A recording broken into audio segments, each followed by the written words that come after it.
Обвинението за случајот онкологија 1 се очекува целосно да падне според тврдењата на одбраната. Владимир Туфекџик, адвокатот на второ обвинетата докторка Симонида Црвенкова, вели дека доказите на обвинителството се слаби и неосновани и дека во текот на судењето ќе се покаже оти обвинението е погрешно поставено.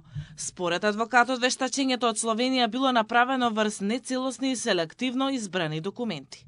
Туфекџик тврди дека не биле земени предвид претходните болести на пациентите, нивното лекување во други клиники, како ни македонските протоколи за третман на рак. Јас очекувам целосна дискредитација на обвинението, бидејќи се докажа дека стручниот навод и мислење е направен врз основа на селективна и нецелосна документација, не се земени предвид претходните истории на болеста на пациентите, лекувањата во други клиники и операции и препораки во таа смисла.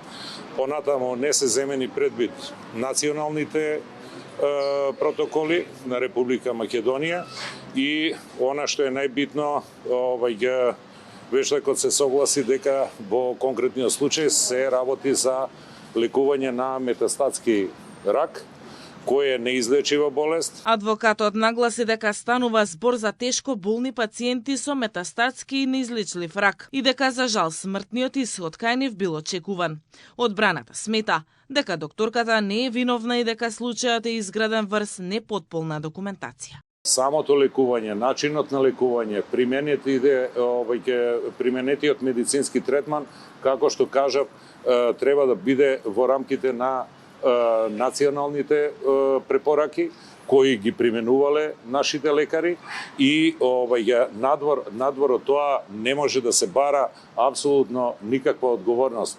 Ние сите многу добро знаеме во каква кондиција е нашето здравство. Во изминатите 3 дена на судењето за онкологија беа презентирани клучни докази. По барањето на Скопското обвинителство вештачење изработи доктор Маја Равник од Универзитетот во Марибор, Словенија.